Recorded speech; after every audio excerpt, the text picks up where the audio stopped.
السلام علیکم۔ آج منگل ہے، جنوری کی 24 تاریخ۔ پاکستان میں اس وقت شام کے 7، بھارت میں 7:30، اور یہاں ہمارے اسٹوڈیوز کی گھڑیوں میں صبح کے 9 بج رہے ہیں۔ وائس آف امریکہ واشنگٹن کی اردو سروس سے میں ہوں خالد حمید، خبروں کے ایک بلیٹن کے ساتھ۔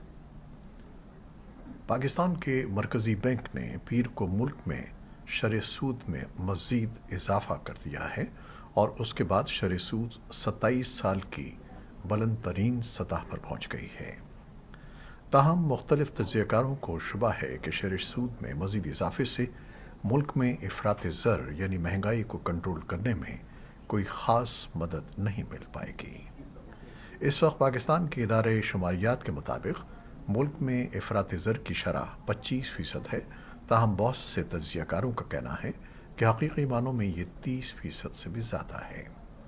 دریں اثنا وفاقی کابینہ کا آج اجلاس ہو رہا ہے، جس میں نئی قسط کے لیے IMF کے مطالبات کو پورا کرنے کے لیے حکومت کی جانب سے کیے گئے اقدامات پر غور کیا جا رہا ہے۔ اس میں ٹیکسوں میں اضافہ، توانائی اور گیس کے نرخوں میں اضافہ اور کرنسی کی شرح تبادلہ کو مارکیٹ کی قیمت پر رکھنا اور دیگر امور شامل ہیں۔ سویڈن میں قرآن پاک کو نظر آتش کرنے کے خلاف سینکڑوں شہری اور مذہبی رہنما لاہور میں جمع ہوئے اور احتجاج کیا۔ ڈنمارک کے انتہائی دائیں بازو کے سیاستدان راموس پولوڈن نے ہفتے کے روز اسٹاک ہوم میں ترکیہ کے سفارت خانے کے سامنے قرآن پاک کو نظر آتش کیا تھا۔ خبر رساں ادارے AFP کے مطابق لاہور کے علاوہ پاکستان کے متعدد بڑے شہروں میں احتجاجی ریلیوں کا اعلان کیا گیا ہے۔ ترکیہ کے صدر رجب طیب اردوان نے کہا ہے کہ سویڈن کے دارالحکومت اسٹاک ہوم میں ترکیہ کے سفارت خانے کے قریب احتجاج اور اس میں قرآن نظر آتش کرنے کے واقعے کے بعد سویڈن کو اب یہ امید نہیں رکھنی چاہیے کہ ترکیہ اس کی نیٹو رکنیت کے لیے حمایت کرے گا۔ متعدد عرب ممالک جن میں سعودی عرب، اردن اور کویت شامل ہیں، انہوں نے اس واقعے کی مذمت کی ہے۔ پاکستان کے وزیر اعظم شہباز شریف نے بھی قرآن پاک کی توہین پر مذمتی بیان جاری کیا ہے۔ اسپیکر قومی اسمبلی راجہ پرویز اشرف نے تحریک انصاف کے مزید 43 ارکان کے استعفے منظور کر لیے ہیں اور اس ضمن میں ایک سمری الیکشن کمیشن کو ارسال کر دی ہے۔ اسپیکر قومی اسمبلی نے ایک ہفتے کے دوران تحریک انصاف کے 110 سے زائد ارکان کے استعفے منظور کیے ہیں۔ منگل کو اسپیکر نے عوامی مسلم لیگ کے سربراہ شیخ رشید احمد کا استعفیٰ بھی منظور کر لیا۔ اسپیکر راجہ پرویز اشرف مجموعی طور پر اب تک PTI کے 123 ارکان کے استعفے منظور کر چکے ہیں، جن میں سے الیکشن کمیشن نے 81 ارکان کو ڈی نوٹیفائی بھی کر دیا ہے۔ PTI کے استعفوں کی حالیہ منظوری ایک ایسے موقع پر ہوئی ہے جب PTI نے اسمبلی میں واپس آنے کا فیصلہ کیا تھا۔ تحریک انصاف نے استعفوں کی منظوری پر رد عمل میں کہا ہے کہ راجہ ریاض کو بچانے کے لیے اسپیکر کے اقدامات کے نتیجے میں اس وقت 40% نشستیں خالی ہو چکی ہیں۔ PTI کے مطابق ملک انتخابات کے مزید قریب آ گیا ہے۔ نوبل انعام یافتہ ملالہ یوسفزئی نے کہا ہے کہ افغان خواتین کے بنیادی حقوق کی حمایت میں دنیا کو یک آواز ہونا چاہیے۔ ملالہ نے تعلیم کے عالمی دن کے موقع پر وائس آف امریکہ کی افغان سروس کو دیے گئے ایک انٹرویو میں کہا ہے کہ افغانستان میں طالبان کی جانب سے خواتین پر عائد پابندیاں اسلامی تعلیمات کے خلاف ہیں۔ اقوام متحدہ کے سیکرٹری جنرل انتونیو گتریس نے تعلیم کے عالمی دن کے موقع پر طالبان سے مطالبہ کیا ہے کہ وہ افغانستان میں لڑکیوں اور خواتین کے لیے ثانوی اور اعلیٰ تعلیم تک رسائی پر اشتعال انگیز پابندی کو واپس لیں۔ انہوں نے ایک ٹویٹ میں کہا کہ اب وقت آ گیا ہے کہ تمام امتیازی قوانین اور طرز عمل کو ختم کیا جائے جو تعلیم تک رسائی میں رکاوٹ ہے۔ تعلیم کا عالمی دن ایک ایسے وقت پر منایا جا رہا ہے جب چھٹی جماعت سے اوپر کی تعلیمی سطح پر لاکھوں افغان لڑکیاں تقریباً 1.5 سال سے تعلیم سے محروم ہیں اور ان کا مستقبل غیر یقینی کا شکار ہے۔ اس کے علاوہ طالبان نے سن 2022 کے آخر میں یونیورسٹیوں میں خواتین کی تعلیم پر پابندی لگا دی۔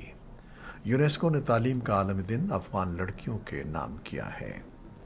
اس موقع پر امریکی charge D affairs Keran decker نے اپنے رد عمل میں کہا کہ آج تعلیم کا عالمی دن منانا مشکل ہے کیونکہ افغان خواتین اور لڑکیاں اب اس حق سے محروم ہیں۔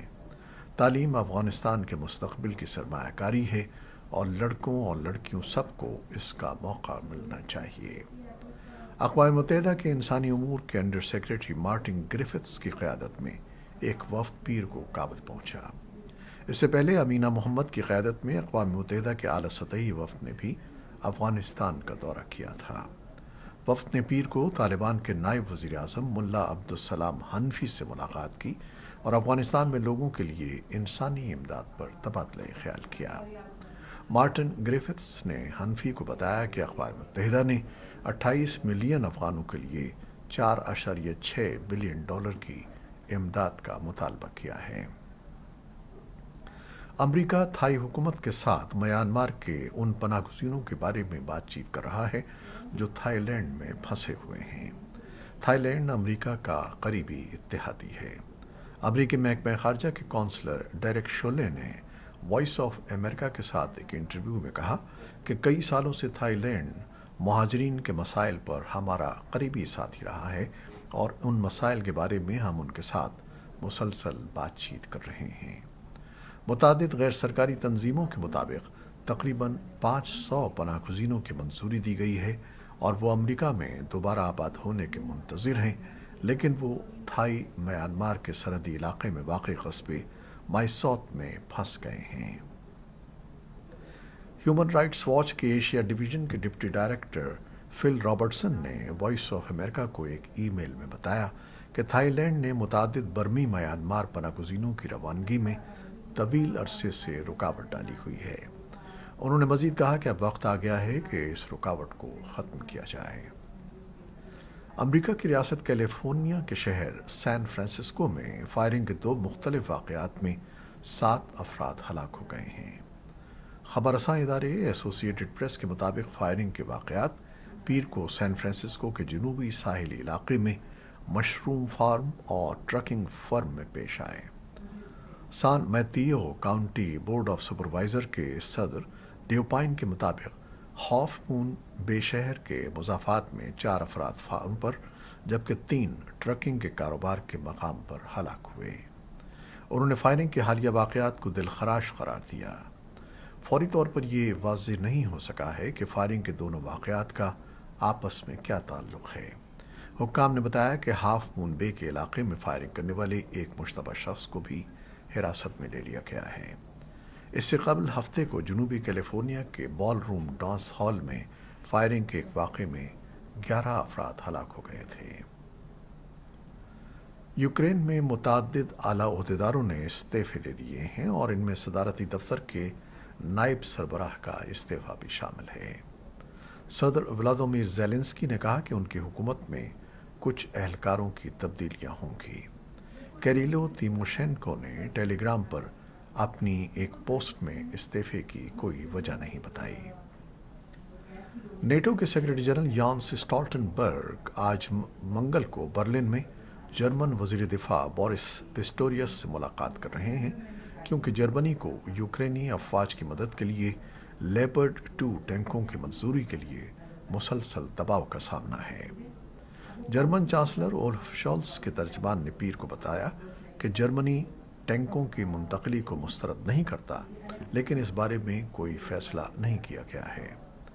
پولینڈ کے وزیر اعظم نے پیر کو کہا کہ ان کا ملک ایسے ممالک کا اتحاد بنا رہا ہے جو جرمن ساختہ ٹینکوں کو یوکرین بھیجنے کے لیے تیار ہے، چاہے جرمنی باضابطہ اجازت نہ دے۔ یورپی یونین کے وزرائے خارجہ نے ایران کے خلاف پابندیوں کے چوتھے دور کا اعلان کیا ہے اور روس کے خلاف پابندیوں کے ممکنہ 10ویں پیکج پر تبادلہ خیال کیا ہے۔ وزراء نے یوکرین کے لیے $540 ملین کے نئے فوجی اخراجات پر اتفاق کیا ہے۔ پیرس سے لیزا برائنڈ کی رپورٹ کے مطابق یوکرین کے لیے نئی فوجی فنڈنگ سے اب یورپی یونین اور رکن ریاستوں کے فوجی اخراجات